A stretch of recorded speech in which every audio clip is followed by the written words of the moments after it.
Okay. All right. Thank you everyone for joining us tonight. My name is Courtney Berry and I'm a graduate assistant for Dr. Christy McConnell with the University of Northern Colorado, the School of Teacher Ed. And tonight we have Dr. Farber here with us. He also is from the School of Teacher Education. He specializes in, correct me if I'm wrong, it's educational technology, innovation, and pedagogy. Dr. Farber has an interest in that ed tech. He spent a lot of his time exploring gaming as well as the social impact of student games. Had received a previous grant for exploring this, let's say if I see this right, series of social impact student game jams.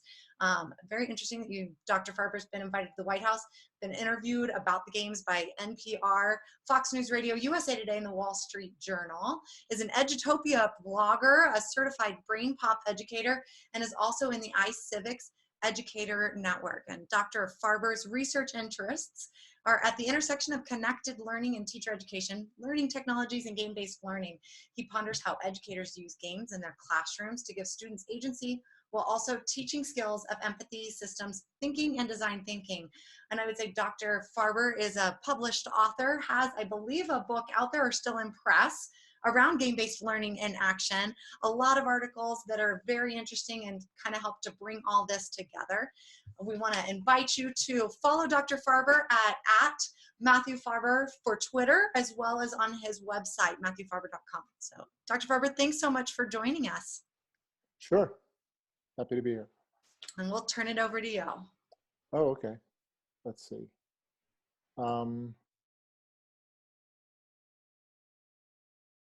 Share screen. Okay. See my screen? Okay. Oh, well, this is actually what I did not intend to have this up, but this is a documentary from PBS called Thank You for Playing. And it's going to be screened 1 week from tonight here in Fort Collins, which is where I live. It's a documentary about Ryan and Amy Green. They're parents of a pretty large family, but one of their children, when he was 4, was diagnosed with terminal cancer. And the Greens made an award-winning video game out of their experience called That Dragon Cancer. And they live here, they live in Loveland, Colorado. So, you know, interesting, the game won a lot of awards for an empathy game. And I've done some reading, not reading, well, I guess reading, yeah, but playing and research around it, difficult game to play. But anyway, just a side note, the documentary that was on PBS, I think Independent Lens is going to be in town here next week. Okay, so I am now screen sharing. Can you see that well? Okay, good. Let's see. Okay, great. So that's me.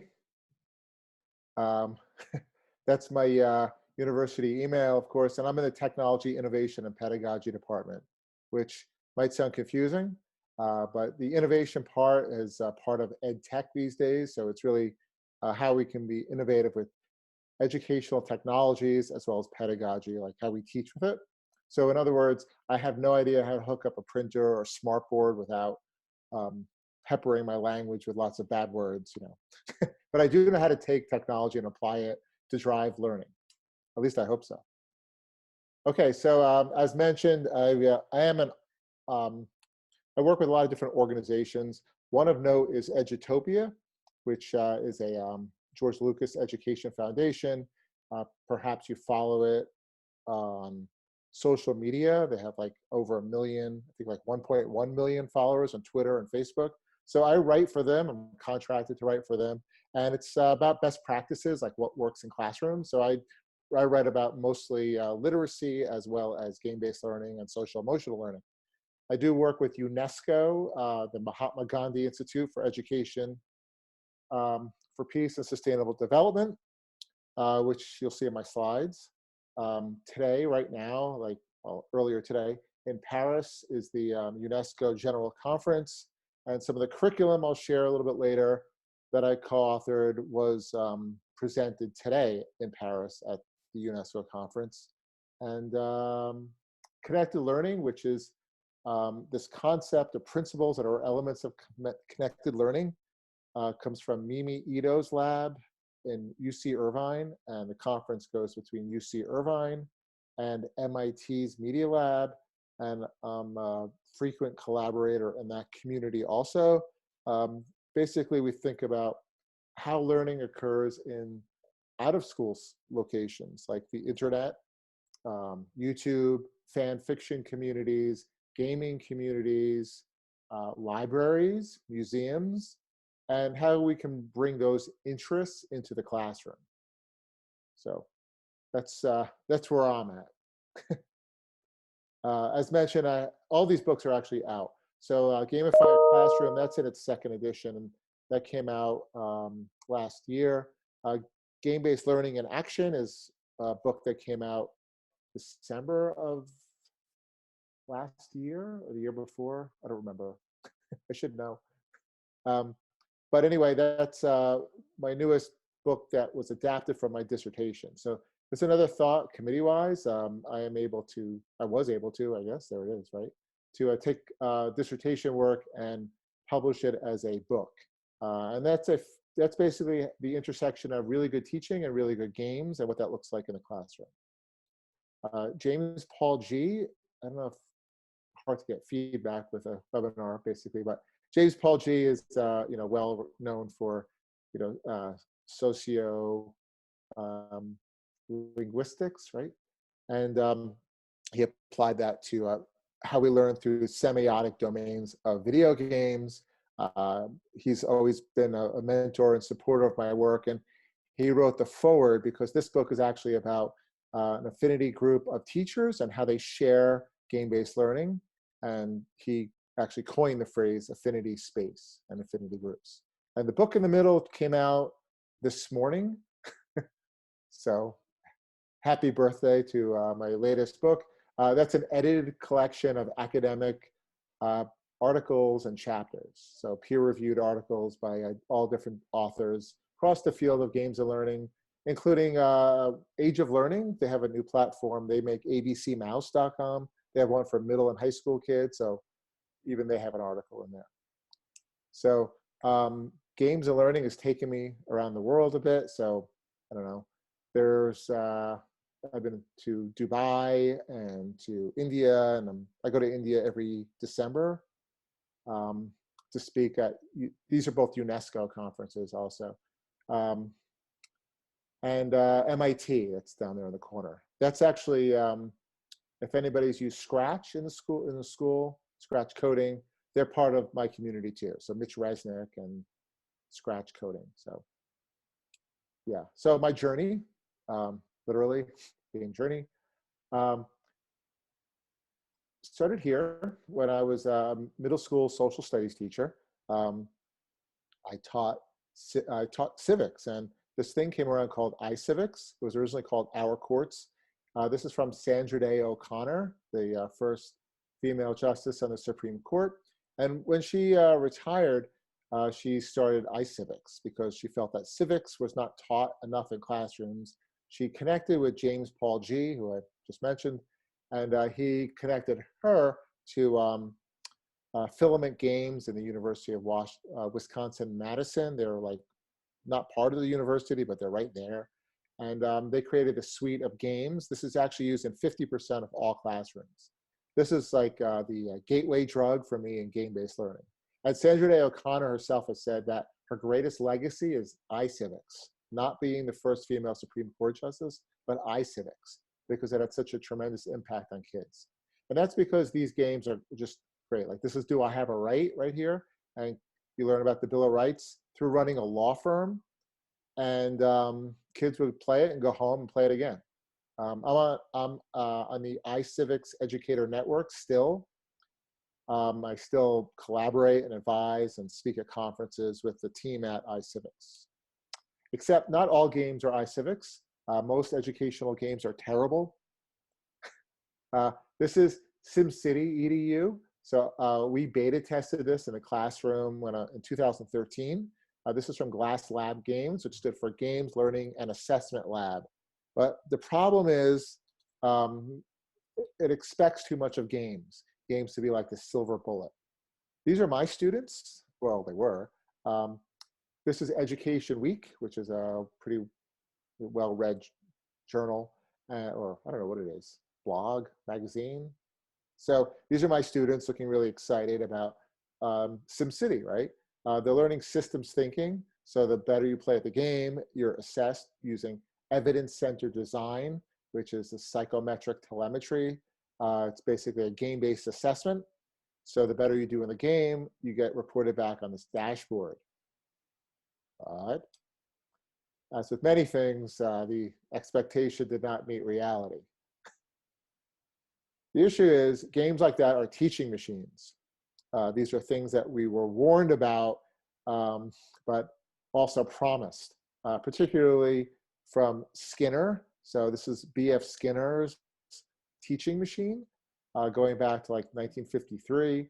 And the children, see, this is literally, this is not from Black Mirror, although I do find it equally dystopian. This child is being like self-corrected on this test. And, you know, if you watch this grainy video on YouTube, which is there, I show my students this, B.F. Skinner thought that someday in the future, learning will be personalized and adapt, and children can learn on their own. Fast forward to today, and we have horrendous things like Alex Math and Accelerated Reader.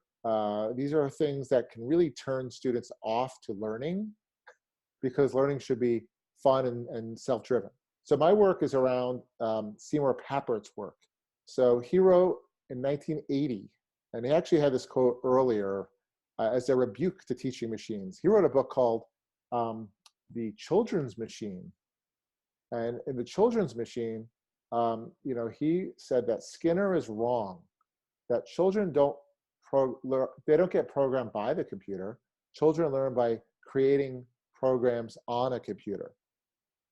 He created this thing called Logo, which is this computer language, and it moved this little turtle around by typing a logo. And if you're my age or older, you may remember it, but it didn't take off because computers were kind of slow back then. And that's his quote. So we learn to think. In other words, he posited that children should be epistemologists and to think about their thinking. And that's what Scratch is, or Minecraft right there. That's the Minecraft Education Edition. There's a chemistry set there in the Education Edition where you can create latex and then make a balloon on instead of a crafting table, a chemistry set, and then fill it with helium, and then you have to get rid of all the piggies in the area. This is, he wrote a book called Mindstorms, and that's what Lego Mindstorms is named after. When he passed away at MIT, there's a memorial, and the idea of constructionism and ed tech is that we learn through constructing, building, making, and designing your ways of knowing. I've run into this with other professors that when I say constructionism, they immediately go to this guy called Crotty. I'm not familiar with Crotty's work until I did some more digging into it, because that wasn't my frame as an ed tech background. But Crotty's constructionism has the same word, constructionism, but it is not Papert's constructionism. Crotty is, you know, you're going through the world and you make meaning through, I actually literally have a quote here. Papert's, it's different than the Crotty's framework. So Crotty suggested that meaning making occurs when learners interact with the world. Papert's constructionism differs in that it pertains to how students in constructionist classrooms and settings actively construct new knowledge through processes of building, making, and designing as ways of knowing, and then sharing personally meaningful artifacts. And we see this all around us, from Minecraft to Lego. And that's why Lego named it Mindstorms. So it's a little bit different. They're both social constructs, but it's a little different. Scratch is a descendant of Seymour's work.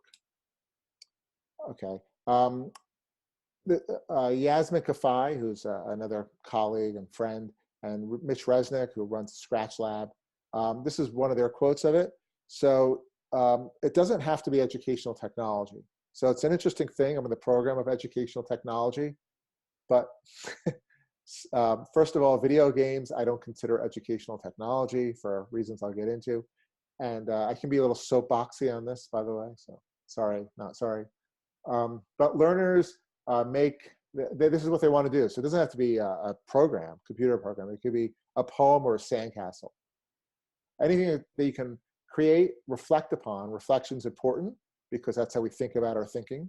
And then we share it with others. So if you think about, I don't know, anything that kids do on the computer that's positive, typically that's what it is. They're creating something and then sharing it. So it can be fan fiction writing.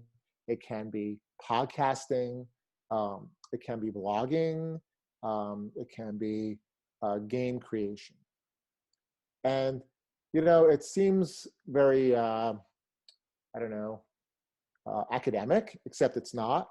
If we look at Minecraft or Little Big Planet 2 or Fortnite, which has creative mode in season 8, that's not an accident.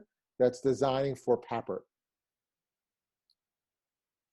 So in my research and practice, I look at like a teaching machine, like over here on survival mode. In fact, this is what I tell my students. Again, no ed tech here, by the way. I tell my students that they should teach in survival mode, and then the students should go into creative mode.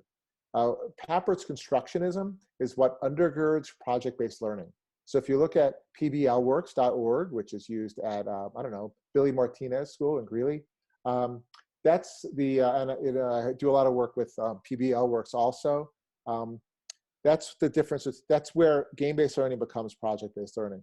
So you have survival mode here and the creative mode. This is from a 12-year-old student I used to have. She created the story in Twine, which is the same application used in Bandersnatch, which was a Black Mirror episode, built the same way. She played about the beginning of the American Revolution in Boston, and then the creative mode here, she picked a topic, which in this case was Valley Forge. She used Google Translate and translated things into French and German. And you play as a 17-year-old soldier that runs into Baron von Steuben and Marquis de Lafayette, and you don't even know if you're making the right choices because you're overwhelmed. That's from a 12-year-old student, right? And all the projects are different because that's where game-based learning becomes project-based learning. There's another way. I used to teach with One Night Ultimate Werewolf, which is like Mafia. So you close your eyes and you have to guess who the werewolf is. I have students play this. They'd argue and discuss. And then in 7th grade, I gave them a 10th grade book called the play The Crucible, because, you know, Lexile ranges, just going by them, not a good idea. Hashtag research. The idea is interest-driven learning, right? So, you know, I mean, the last Harry Potter book's at an 11th grade reading level. You're not going to tell a 6th grader not to read that, right? So I created these templates, and students made their own version of One Night Ultimate Werewolf. Here's an example. They made Witches and Snitches.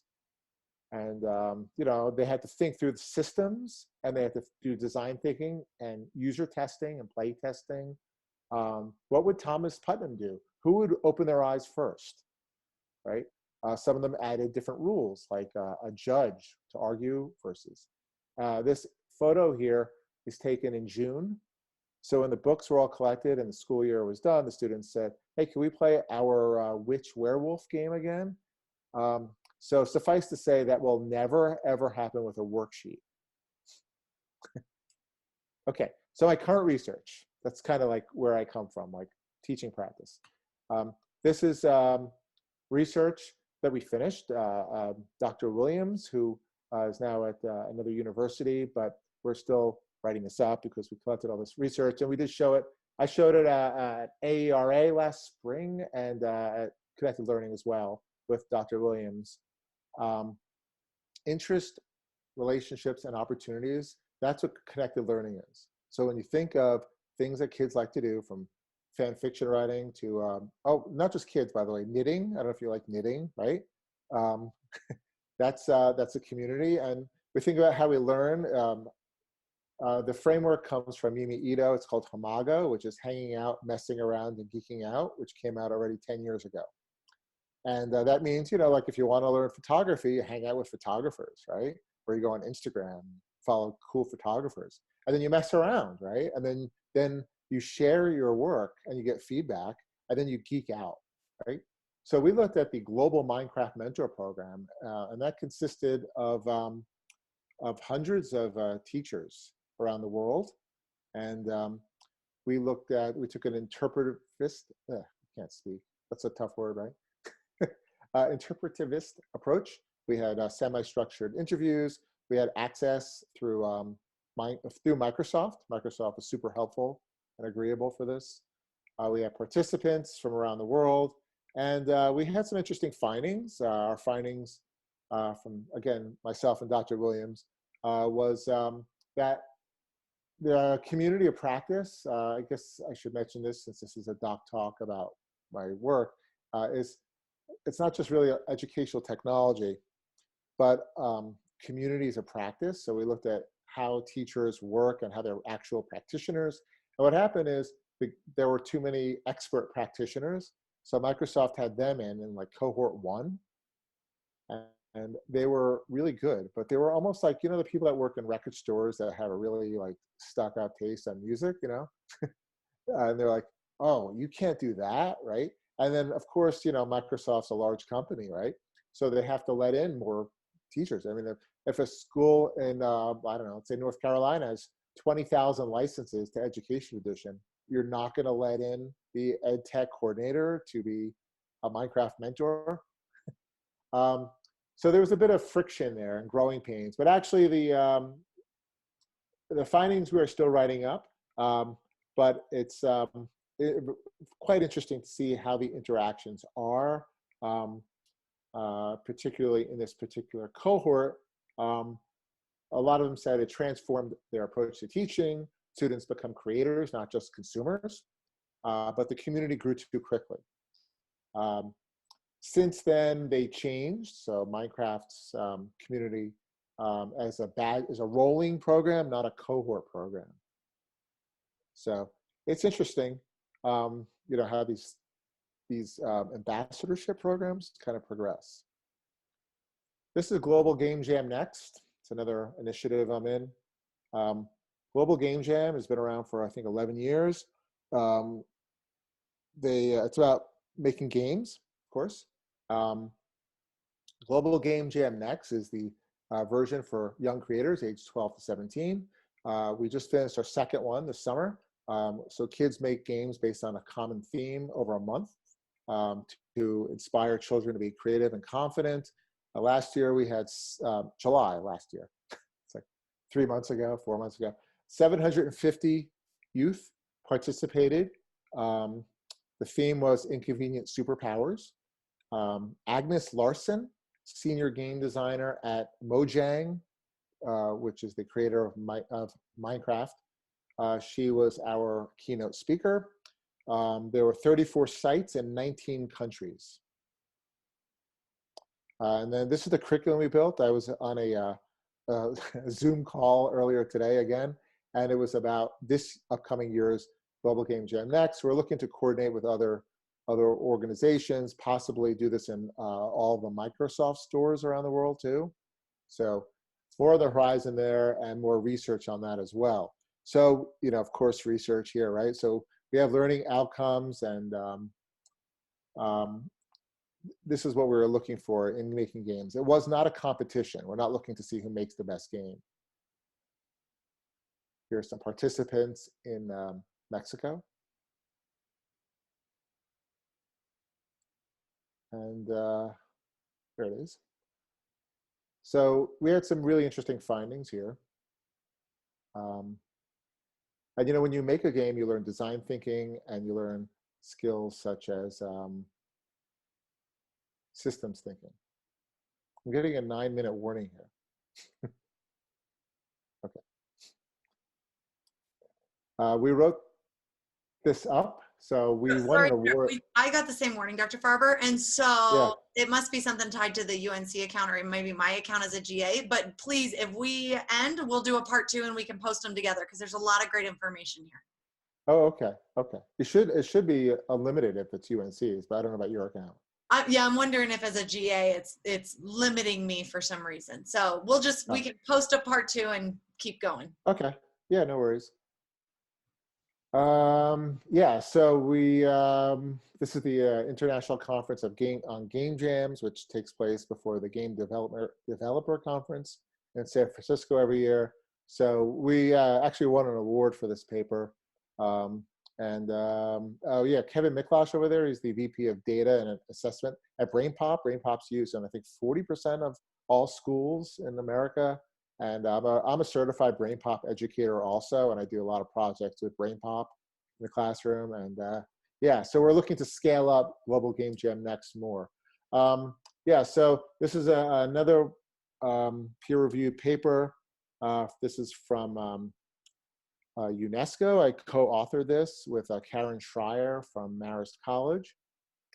We wrote this paper for MGIEP, UNESCO. And again, it's about the, well, this is concept how in film and television, we have parasocial interactions with characters. And in games, because of player choice, there's an additional palette of social emotions, such as guilt.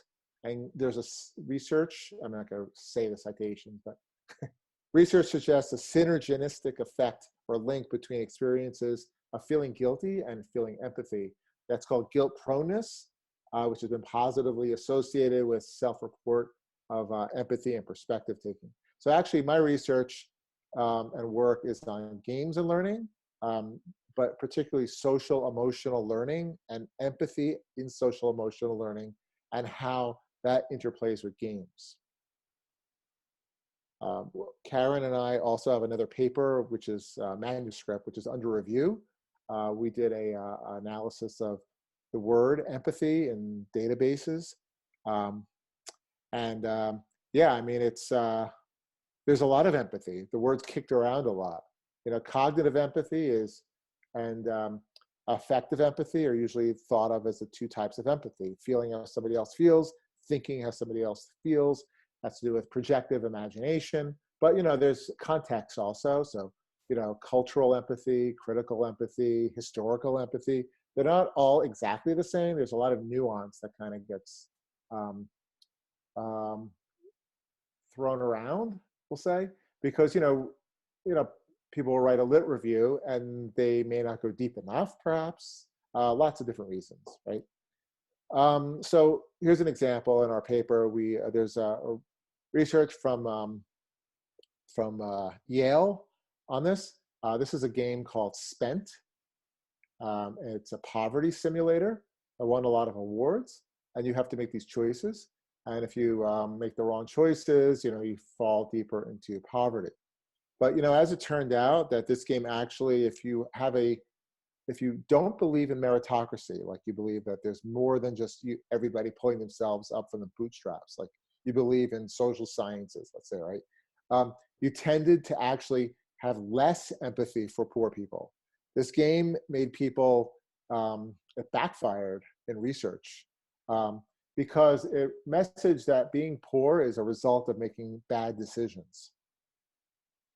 And we looked even deeper into that, and we think that's part of it, but also the game is missing narrative. So this is from Disneyland. When you walk into Disneyland, this is what you see. Here you leave today and enter the world of yesterday, tomorrow, and fantasy. And when you're in the Galaxy's Edge, you don't realize that you're in California or Florida. You're in Galaxy's Edge. You're in Star Wars, right? In Disney, if you go on Star Tours, they don't give you glasses, 3D glasses. They're called flying glasses. The whole thing is an immersive experience. Um, you know, it's actually something called transportation theory. And transportation theory is this idea of mental transport. In books, it's tied to theory of mind. So when you read literary fiction, not just books, by the way, and Nicole Mira is another researcher on empathy and questions like, who are the gatekeepers of literary fiction, right? Who's saying that as well, right? We can go deeper there. But transportation theory means that you're lost in a fictional world. And the narrative needs to be strong and it needs to be engaging. And for this to happen, you have to be invested in the narrative. It's even more so than like suspension of disbelief. You're in the story. And that is, we think, part of what empathy is in a game. A good game would need that. We also look at game creation. So this is a Twine story one of my students made about social justice, right? Called Individual Rights, Protecting All Americans, question mark. And she created this interactive fiction story, like a choose your own adventure, web-based story. And again, I also think about how technology can be invisible. So, there's technology like, your computer having a pop-up window because you're not on the Wi-Fi. But for a large part, really good technology is invisible. Like, do you think of Netflix as technology? If you're streaming a video on Disney Plus now, are you thinking about that as technology because you're doing that? Are the apps in your phone technology? Is the remote on your car starter technology, right? It's invisible. So here, this is how you do HTML coding for making an interactive fiction game. But I never tell students that that's what they're doing. They're writing branch stories in the second person. That way you're having more empathy. This is a game called Life is Strange, which won a lot of awards. And we also looked at how players in games, they don't empathize with themselves just because you take over an avatar and control the experience. If you're in virtual reality, you don't empathize with yourself either. You empathize with other characters and the story and the events in that story. So oftentimes, if it's a hero's journey, to use the literary trope, and you go on a hero's journey, and your mentor you build a relationship over hours and hours with this mentor, and you're having conversations with that virtual or seemingly sentient character, and perhaps even that character sacrifices something for you, you will feel more empathy for that digital, non-playable character or NPC than the character that you are wearing as like a prosthetic suit, as Catherine Spister says. I'll try to end on this slide in case we have to restart. This is from That Dragon Cancer, which I mentioned before. We have to look at agency or lack of agency, and that's another paper Dr. Schreier and I have about autopathic graphical games. That's a game when you write. Pathography is when you write about an illness. Autopathography is when you write about your own illness, like when Breath Becomes Air, that book, or Frida Kahlo's work, or Prozac Nation, those sorts of works. But they're also self-expressed in video games nowadays. Yeah. And in this one, the child Joel cries, and he's in the hospital, and you're Ryan, the father. You can pick him up, you can cradle him, you can get him a juice box, you go to the vending machine, you can sing to him, and Joel will not stop crying. You have a lack of agency, and the lack of agency causes Meek to cry in a game like this, right? Yeah. So we think about, games have come a long way from Pac-Man and Space Invaders to evoking real nuances and a range of emotion, right? Like if you look at Steamboat Willie from Disney, 1928, to Up from Pixar, right? Yeah. That's fascinating. So I'm going to pause us here, and then I'll send out a new link, and we can kind of shift to part 2. Thanks for being patient. Yeah, for sure. All right. Let's see. All right, so thank you everyone for joining us for part 2. In part 1, we talked a little bit about connected learning and communities of practice, and began to really explore what the use of gaming looks like in the classroom setting. And then we have spent a little bit of time diving into empathy and agency, and we're going to turn it over to Dr. Farber to continue guiding us on our journey. Sure, awesome, thanks. Let me screen share again. Let's see. Okay, see it? Okay, so yes, teaching ed tech, I still have to go to YouTube and Google how to screen share with audio on Zoom. The struggle is real. So, okay, so going back to games and learning, this is something I've been thinking about quite a lot. And also I should say with games and learning, I have absolutely no work-life balance. So, if I'm playing Untitled Goose Game on Switch, which is really fun, where you're this terrible goose who steals keys from the gardener. I think about that all the time. Oh wow, what is this teaching, like what can this do, or even going to Disneyland and thinking about immersion. Um, anyway, this is balanced design. This is a framework from the folks at the MIT Education Arcade, and reading there in the citation, Louisa Rosenheck down there. We do a lot of projects together in game-based assessment. Actually, she's in a lab called Playful Journey Lab at MIT, and anyway, they have this model here of balanced design that came out way back in 2015, which to me seems like ancient history. And there's an example of it there. That's called Dragon Box Algebra 5+. That's how I taught my son algebra when he turned 5 years old. Not joking. In the game, you have to isolate the card, and then later on, the card disappears and becomes X's and numbers, and you learn fractions, and you learn it by doing it. It's a safe to fail space. Actually, Kahoot, right, which is like oversold in schools, I guess, but it's fun, right? Kahoot just bought Dragon Box Algebra, which I think is good because Dragon Box is so great, but it hasn't scaled enough, But again, we're looking at this basically as a teaching machine. When we talk about balanced games, this is the opposite of what we used to call chocolate-covered broccoli games. So in the 1990s, this trend of edutainment was this notion where basically like digital worksheets, you'd have something like Math Blaster. And, if you're playing like Pac-Man or you're playing like Space Invaders, to do the fun part, like shoot the alien ship or eat something, you have to solve a math problem. And what that does is it turns learning into a chore, that thing you have to do to get to the fun stuff. And that's called chocolate-covered broccoli. Balanced design, the theory around that, is the action you're doing in the game is what you should be learning. So like if you're doing a geometry game, you should be drawing shapes, right? You should be doing the action. And we could also take commercial games. For instance, One Night Ultimate Werewolf, which I showed before, which is like Mafia. That's a social deduction game, and when you play that game, you have feelings of, lying and bluffing and ganging up on people socially, and that's a really good game if you want to teach something that in history that had that sort of emotion. For instance, the Salem witch trials or any witch hunt, right? Except for the current witch hunt, but any historical witch hunt, we'll say, right? But the issue, and this all sounds great, right? That sounds like what we should be doing, right? But it's always bothered me because when you design games like this, what you're actually doing is you're creating an elegant phonics book.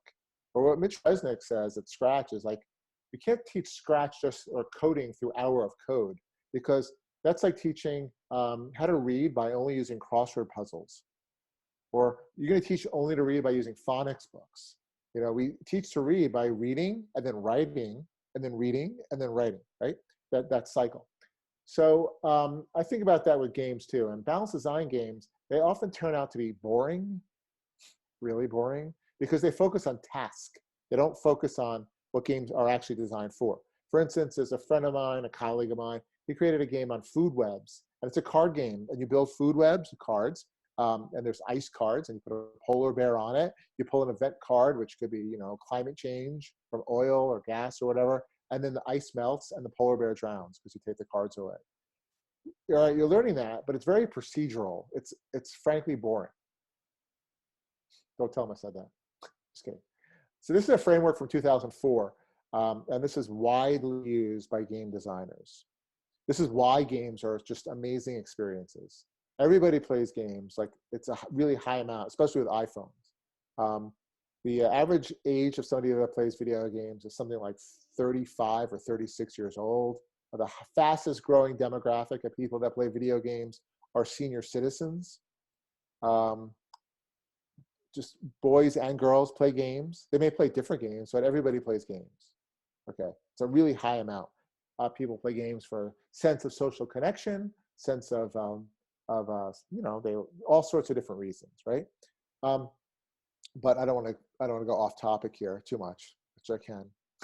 But anyway, this is the MDA framework, and the idea here is that games are created through mechanics. Mechanics, let's say it's Scrabble, right? So in Scrabble, the mechanics are the letter cubes, the letter tiles, right? The board with the score, but they are also the rules. The rules guide the constraints of what you can and cannot do. Okay. Um, Otherwise, it's just a bunch of stuff in a box, right? When you have the players come together with those components and rules, they create a dynamic system. A game is a dynamic system that is changing. When you make a move in tic-tac-toe, you've changed the game as a system. It's different than an interactive piece of media. Like if you're on Netflix and you click to watch a movie, you didn't change Netflix. You just clicked a button. But it's the difference between a pop-up book and an actual game, right? And those dynamics, that dynamic system, will create an aesthetic reaction or an emotional response from players, or what they call a player sensation, such as a feeling of fellowship, or a feeling of discovery, sense of discovery, or a feeling of happiness, right?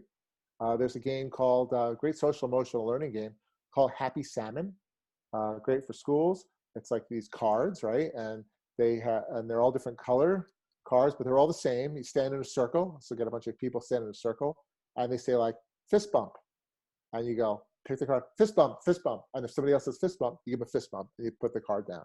And Happy Salmon's like this, like that. It's really silly, but the aesthetic reaction is happiness, right? It could also be used as a tool to create games, but also to analyze games. So that's how you analyze games that way, MDA. But to create games, the game design community, going back in 2004, by the way, uses backwards design, just like teaching. So you start with aesthetics. How should the player feel? What is the dynamic system that will get the player to have that feeling? And then what are the mechanics then that need to be in place to create that dynamic system that will create that aesthetic reaction? We don't do that in educational games for the most part. We stick to task. And the problem with sticking to task is you're creating balanced design games, but they're also boring. There's an idea behind this is that games are not media. They don't come at you as media.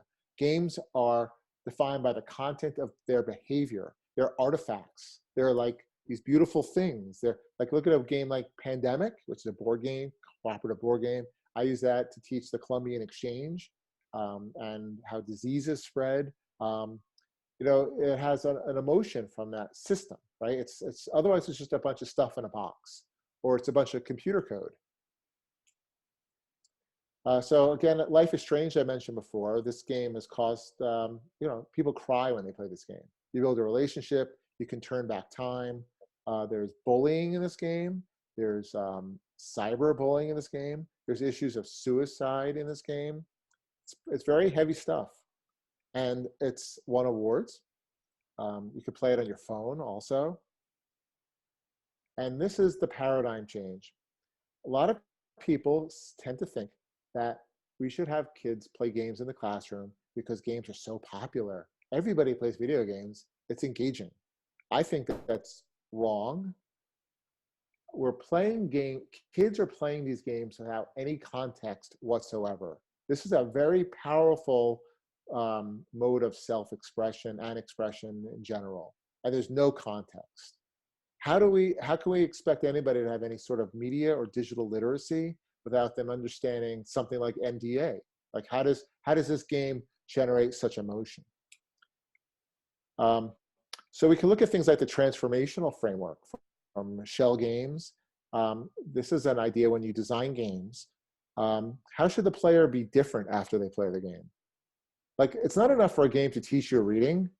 The game should teach you to love reading.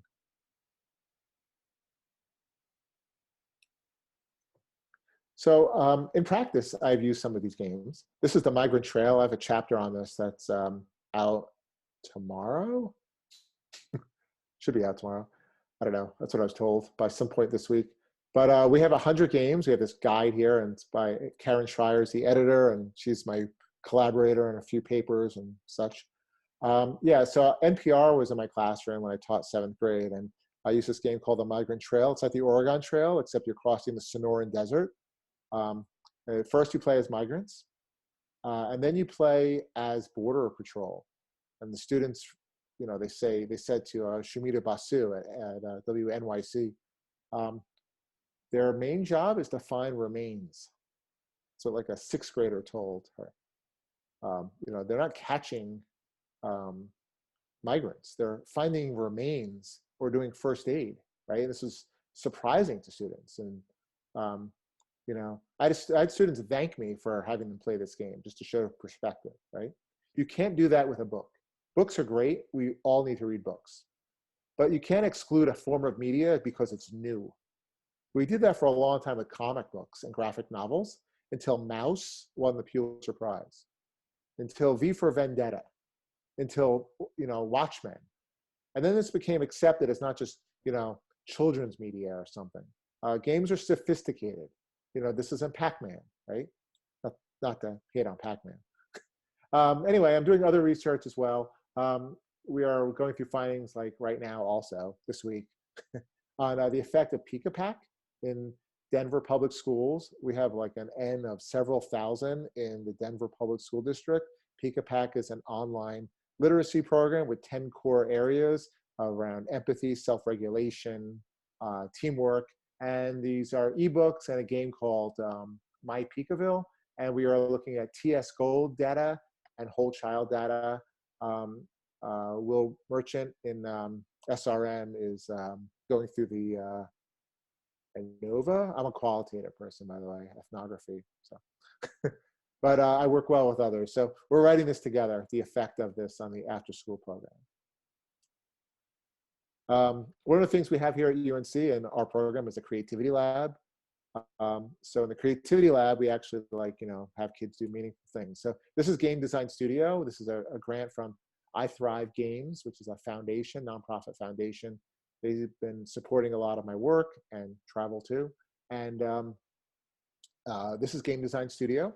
We had kids from the Greeley area come in and make games about self-expression. We wrote it up. This is the manuscript abstract. It's a mixed method study. We had about 22 dissertations worth of data in this thing. But anyway, we wrote it up, like 12,000 words here. This is like how the work runs in the lab. So we had the camp, 2-week camp. We had facilitators, which were students from some of our ed tech courses. But again, it wasn't ed tech. It was about game design and self-expression. And we investigated how game design could be used for self-expression. We used things like game analysis in the camp and playing together, and how social issues that mean something to students will manifest in the games that they create. Some are digital, some are not digital. Again, I've been doing several things with UNESCO as well. So Susan Rivers and myself co-authored this chapter, I guess I should say, for UNESCO, for the state of social emotional learning. Other chapters in this report were written by people from Castle and a few different universities, and we took the one on SEL and digital play. It was called games, but it was called technology. I took out games because a colleague of mine, another good book to read, from Jordan Shapiro. He's got this book about the new childhood, it's called, from Little Brown. And, it's about like we idealize like our childhood from the 1950s, sitting around the dinner table, which is like this 3-year period, basically. Humanity's been changing over the years. So he has this concept of digital play. So not even just games, right? Jordan's also a fellow at the Cooney Center at Sesame Workshop. And I've done some blogging also for Sesame Street. It's this idea of digital play. So it could be podcasting. It's actually what constructionism is, I should say. So constructionism, going back to Papert, is this idea of digital play. It's a toolbox. So you have these tools, or paint on a palette, right? Or a box of Lego bricks, or your inventory in Minecraft, right? Or a bunch of sound effects in Anchor for podcasting. And what do you do with those things? Like, how do you remix and assemble those things to create something new? And then reflect on it and share it, right? So that's what digital play is. So we wrote this chapter. It's going to be presented in February to the United Nations Director General in New York. So I don't know if you guys study multiliteracies at all, but that's Bill Cope and Mary Calancis, who wrote a lot of literature around multiliteracies. So And that's me there. We're in Paris. This is in June. We wrote a report which is going to be presented either this week or next week at UNESCO in Paris at the General Conference. We wrote a report on digital education resources using their framework, but we actually added a thing to their framework. Well, they did. It's their framework, right? Yeah, so curriculum. I also write curriculum in practice, game-based curriculum, social emotional learning. One up there, I'm doing some work with Tracy Fullerton at the USC, University of Southern California School of Cinematic Arts.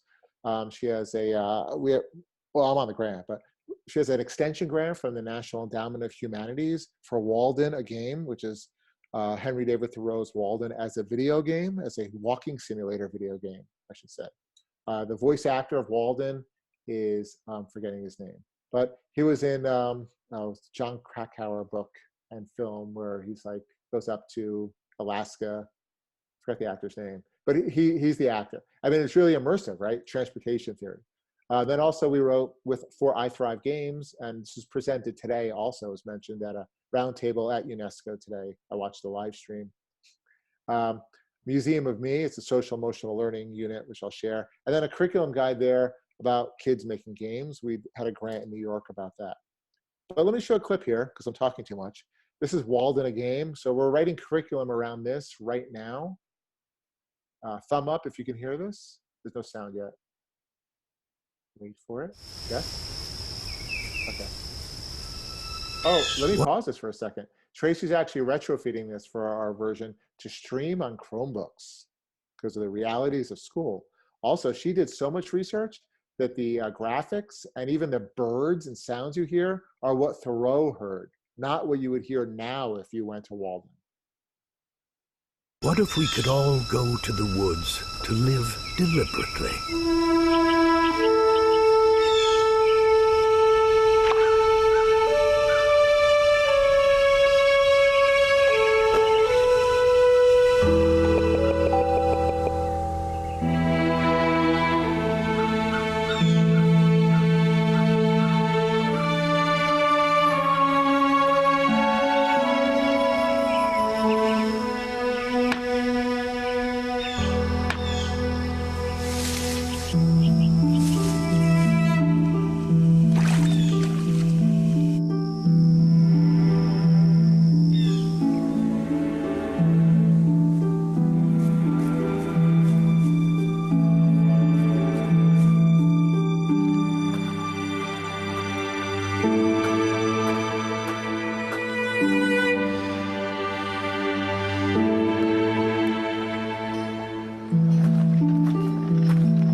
Good day, Henry.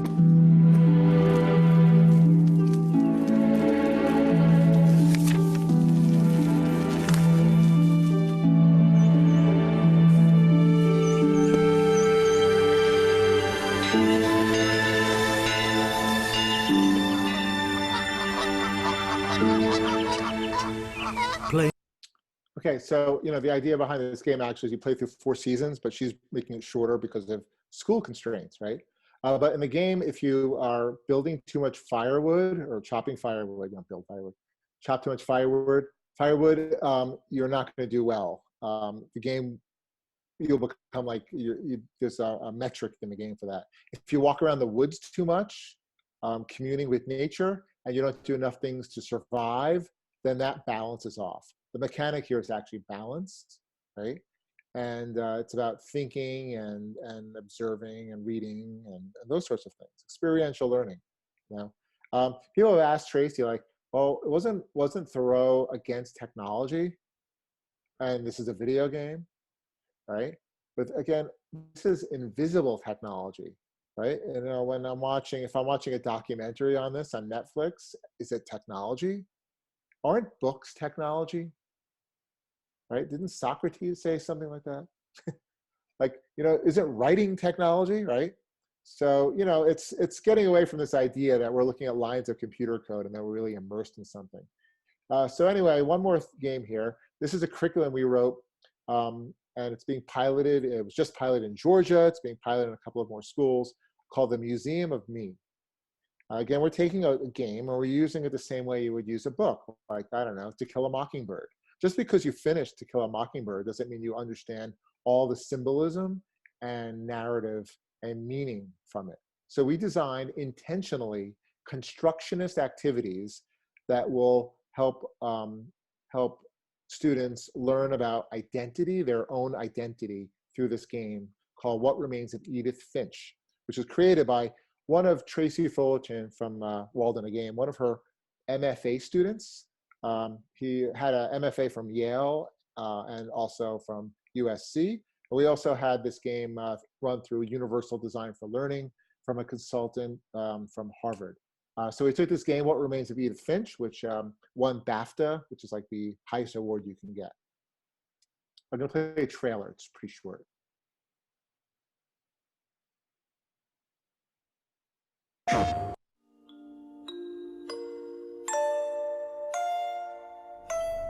The first thing I should tell you is that I lived here until I was 11, but I wasn't allowed inside half the rooms. After my brother Milton disappeared, Mom sealed them up. Each bedroom has a story, and some of them seem a little hard to believe. I don't believe in ghosts, but something always felt wrong about the house. Coming back, I finally know what it is. There's just too much of it. But if you know anything about the Finch family, you know the stories have at least one thing in common. Someone always dies at the end.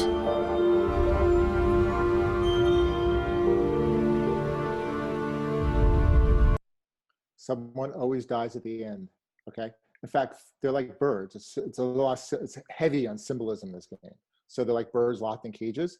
You're Edith, you return to this giant empty house. It's just an assemblage of stuff everywhere. And you are free to explore the house. And as you explore the house, things unlock as you go. So we took this rich narrative in this game, and in fact, everybody dies. So there's a trigger image. You pick up a journal and you become that character, and you have to take agency in their demise. Whether it's a hunting accident, a child, like a baby in a bathtub, every family member. And you assume their identity, and you actually have empathy for the Finch family as a whole. And there are a lot of open-ended questions in this game. It's very much like a Disney dark ride, I think, like a doom buggy in Haunted Mansion. So it takes you on that rail and it turns you to what it wants you to see, right? You know, you can make choices, but they don't really affect the outcome. So instead, like a really good book, it's open-ended. Is the family cursed? Edith's mother thinks so, but Edith's grandmother does not think so. In fact, you go through the entire lineage of the family. So we took this and we looked at kids and what are their identities? What do they think about, right? So we took this concept of Insta and Finsta, right? Instagram and Finstagram. We mapped this and we're testing it in high schools, right? English language arts and media literacy in classrooms, because you need to teach with games. To not teach with games is a disservice to education in the 21st century. I'm not saying don't teach with books, but if we don't teach with video games, kids will play these on their own with no context whatsoever. And this is really heavy form of art, okay? This is Instagram, right? And Finsta, this is actually student-created work, okay? So Insta and Finsta, that's like Instagram's your real Instagram. Finsta is the fake Instagram that you really have, and the Instagram's the one your parents follow. That's a thing. We use this website called Post Secrets, and Post Secrets, you share anonymously. It's a website, Post Secret, and you share these postcards about your real thoughts. So students who play this game in a hot seat model. So they use one controller, and they all watch one student pass around the controller and play the game level, I'd say, or vignette is better. And the vignette is about 15 minutes long or so. And it's a walking simulator, just like Tracy Fullerton's game Walden. So it's not like an action-packed, it's not a first-person shooter. Games are, there's lots of types of games too, right? We don't talk about film and say all films are Marvel films, right? There's all sorts of film, right? So same with games. And then the culminating activity was for students to create an online assemblage. So just like the characters in the game, they create a museum of me for them. So we take all the constructs of project-based learning except for one, and that will be sharing with a public audience. Because sometimes social emotional learning doesn't or shouldn't be shared, right? So that's an exception, I think. So we have an online museum, like a website, or a physical museum of objects that have meaning to them, because the Finch house is really rich and deep with meaning. So I want to play another clip here. This is the last video I'm going to play. We piloted this in Georgia, just outside of Atlanta. And these are students that play the game and ran through the curriculum, which is really weird for me because, we wrote this curriculum, and Paul DeVarcy is a teacher in Toronto. He's also my dissertation and my book. He uses this game called Gone Home in his classroom. And then we play this game a lot, and then we discuss it over Zoom and Skype or whatever. And it's like a book club, like, wow, what happened, right? And then we wrote curriculum around it. And then here it is, students being piloting the curriculum, which you can also, by the way, subtle plug. It's free. iThrive pays for everything. Whoop, what happened? Here we go.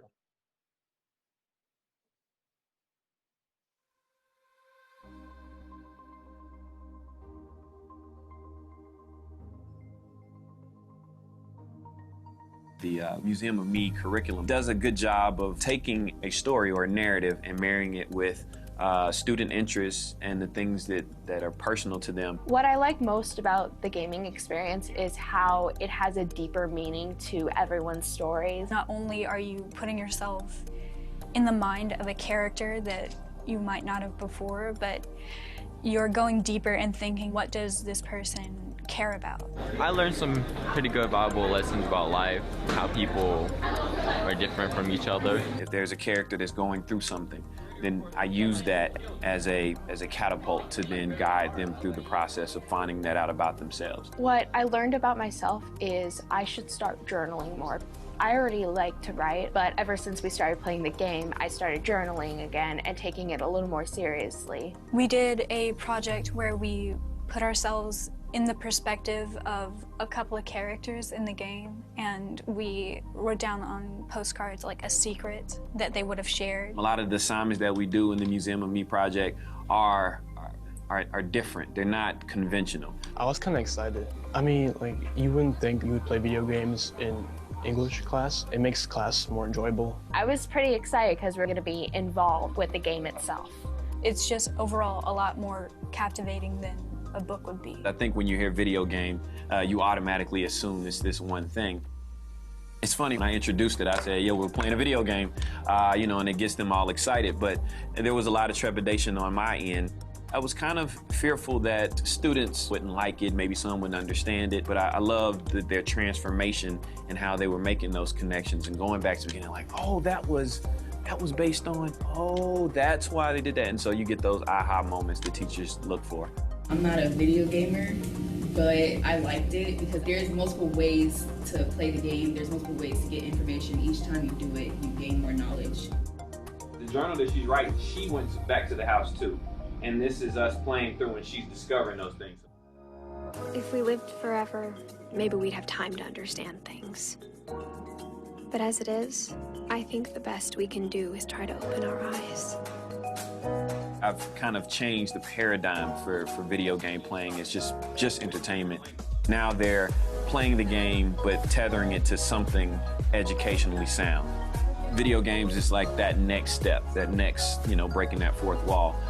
And so I saw the opportunity and I took it, and it's been great. Some of the things. Oh yeah, I'll pause it there. But yeah, the curriculum's free too. It's on iThriveGames.org under Museum of Me. And yeah, iThrive supported our camp this summer too, Game Design Studio. We'll be talking about that at South by Southwest actually in March. So, thank you. That's fantastic. If you're open to it, I'd love to maybe close out this, and that'll be the part 2, and Yeah, maybe open up one more just for a couple of questions. I'd love to dig into your brain a little more if you have some time left to share with us tonight. sure. All right, so I'm going to close this because I don't want to get cut off in the middle of answers, and then Oh, we'll have a Q&A as part 3. okay, great. All right, Thanks. thanks. Bye-bye.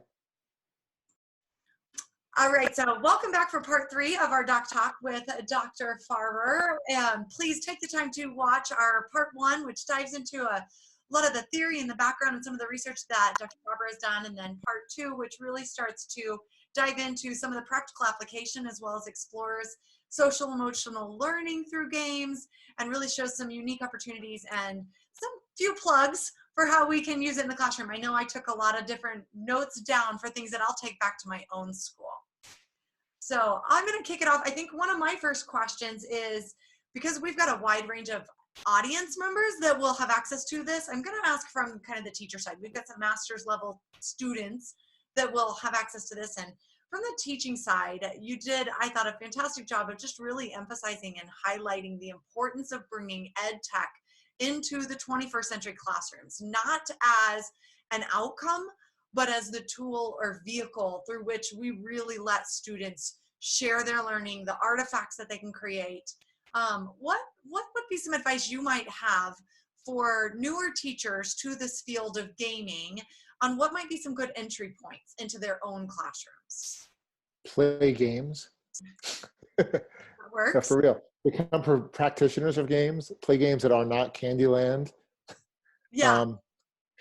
The Candyland has an interesting history, actually, going back to hospitals and polio, by the way, and that's why it was brought in. Actually, it's an interesting article. I forget where I read it, but yeah, I mean, game-based learning is also not new. You know, Senate is what taught the ancient Egyptians how to prepare for the afterworld. Yeah. Snakes and Ladders is a Jainism game. In the truest sense, there's more snakes and less ladders because it's harder to do good than it is to do evil. You know, we've been learning through games and stories for, you know, millennia. Yeah. So that's one thing. Yeah. Just because they're on computers doesn't mean they're new. Games are sophisticated, but play games. This is like the golden age of board games. So, you know, think about games like One Night Ultimate Werewolf, Pandemic, Codenames, another good one. Ticket to Ride, you know, those sorts of games. Think Fun, most of their games are really good. I've done a lot of talking with the team over there.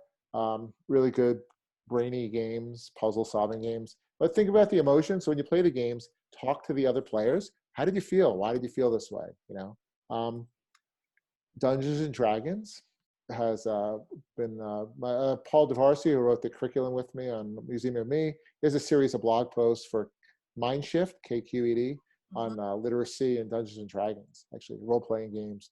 But yeah, I mean, a great game for emotion is Florence, right? Florence you can get on your phone, on Android or iPhone, and it's like this romantic, like falling in love and then falling out of love. And you do mundane tasks like brush your teeth. And then there's like little word balloons, and it's all very visual. And you put the more you're together, the more your words fit together visibly. But then you have arguments and they don't fit together, right? It's an intimate game, right? And look at those sorts of games. Ask your students what kind of games they play. Ask your students to co-design lessons with you. That's been my advice. You know, it's you can go on Twitter, right? There's we have Games for Ed is the hashtag, games the number 4 ed. I will have to add that to my Twitter feed. Yeah, sure. The most important thing is that games are not teaching machines. Yeah. To use games as spaces of experiential learning, like actually NPR. When I played Migrant Trail in the class, she said that I was taking my students on an impossible field trip. And I like that. Like, what am I going to take my class to the Sonoran Desert and drive around? Like, you know. So games can put you in these unique situations. And I think that was one of my big takeaways from our time together tonight, is just really seeing the power of games in the classroom, or even just the power of games for myself to extend beyond just what might be fun and interesting, but really diving into that empathy part, that emotional part, and what else I can explore and experience. And then some of the games that you shared with us and some of the trailers that you showed to us, I just kept thinking, wow, what an incredible opportunity for me to take that into my classroom through that lens of social emotional learning for a lot of kids who don't get that experience, but they really love the game side. And so to be able to have those conversations with kids of, what were you feeling? What was the other person feeling? Did you think you'd even get to a place that you cared where the other feels, what the other person was feeling? So I think games have definitely evolved from what I may have initially even thought. They're very powerful. It also takes a lot of contextualization. Like, you don't know what triggers a student, right? It's difficult. I mean, I don't know that I was playing like That Dragon Cancer or Life is Strange with students, because backgrounds, who knows, Yeah. But these are important, right? This is part of media, right? I mean, you can watch it on Netflix just as easily. Yeah. And that definitely comes back to some of that literacy media component of it's out there, and our kids are out there, but who's teaching them how to filter, how to process, how to work through it? So that's another great point. The one question that I would have, because right now my lens in school is as a doctoral student, and I think just listening to everything that you've talked about and being able to capitalize on your passions, you speak a lot about working and connecting with other researchers throughout your career and building those relationships. What might be some advice that you have for the doctoral students that we share this with on the importance of having a wide network and how to widen our networks? That's what my good question. That's what my book editor, Michelle. My first two books were in the New Literacies and Digital Epistemology series. It's Michelle Noble and Colin Lankshire. They wrote a lot of this early research as well. I don't know how early, like 10 years ago, not that early. For the field, right? So this idea of multi-literacies also. Anyway, yeah, Michelle always says, like, it's my strong point. It's not like games or ed tech or that, but like connecting with other people. Get connected. It's interesting too with the connected learning. There's this concept or theory. I don't know if it's where it would sit between, but there's a lot of research around this idea of being a learning broker, right? Like, you're helping kids like discover their passions and show them where to go to that. Like, there's a STEM night at the museum. There's Pixar, Science Behind Pixar night at the Denver Museum. You should go see that and participate, right? So being a broker of that. But I don't know. I mean, I think it's since I was a middle school teacher, I used to go to conferences. I like going to conferences. I don't believe in work-life balance.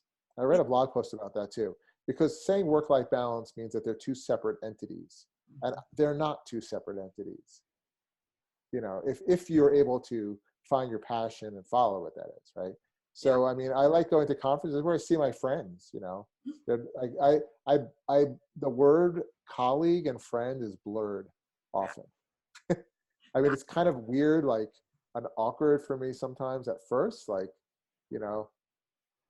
chatting with like somebody who's in my lit review and my dissertation, right? Absolutely.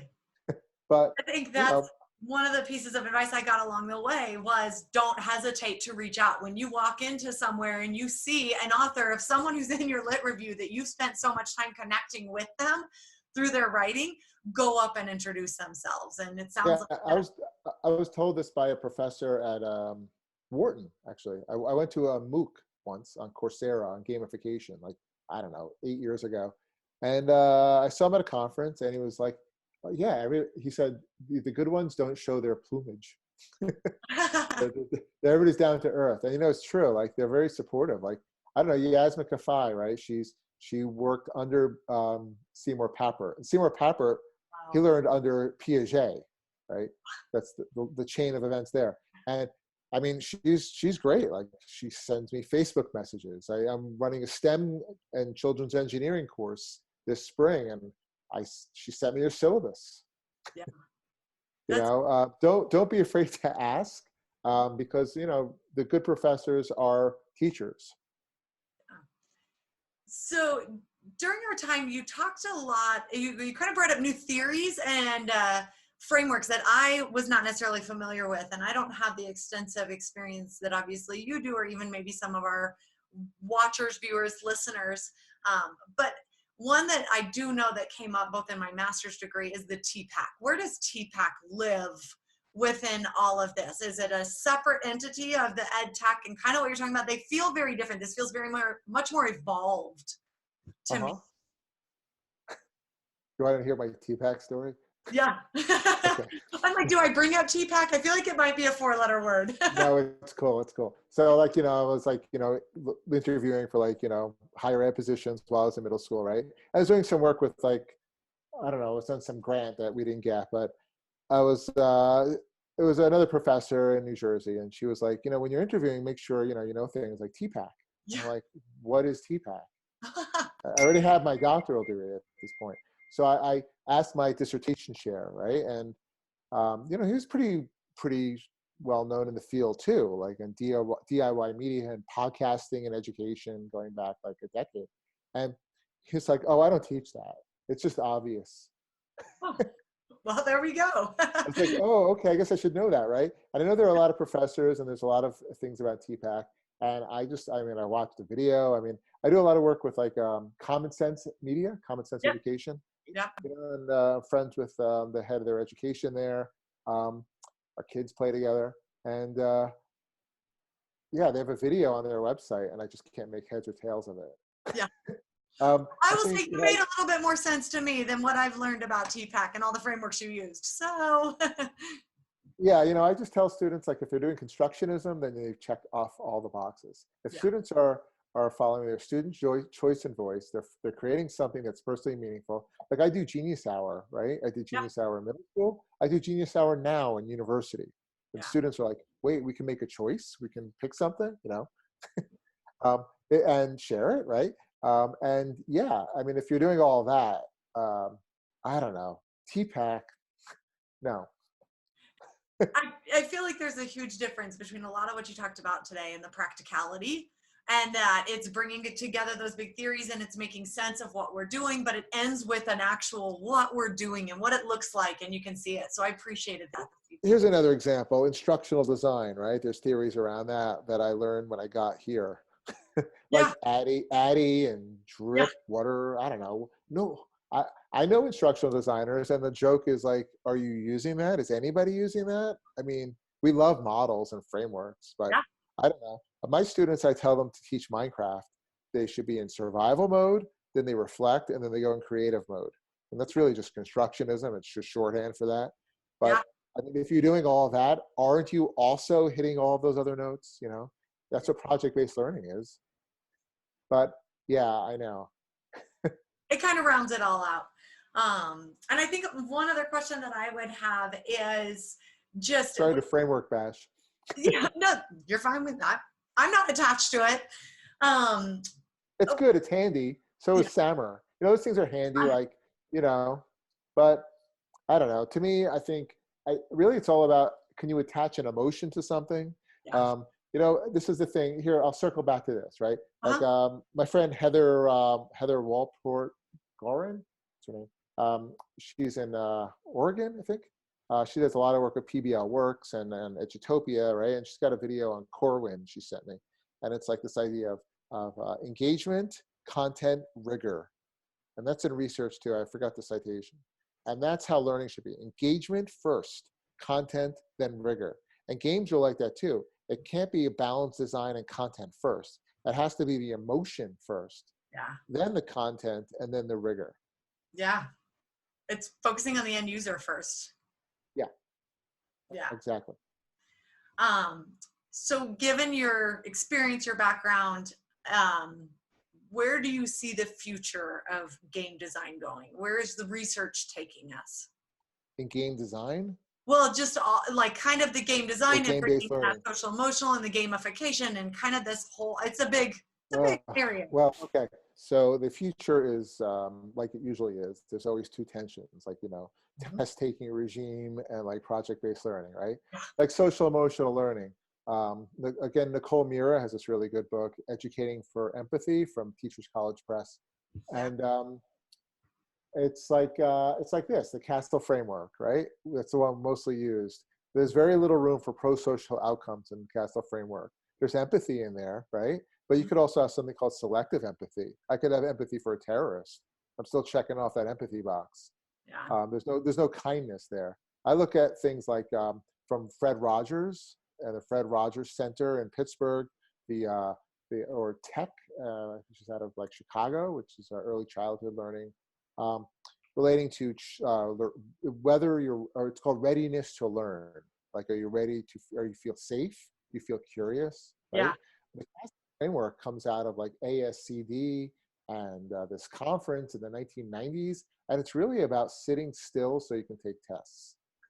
It's very academic focused.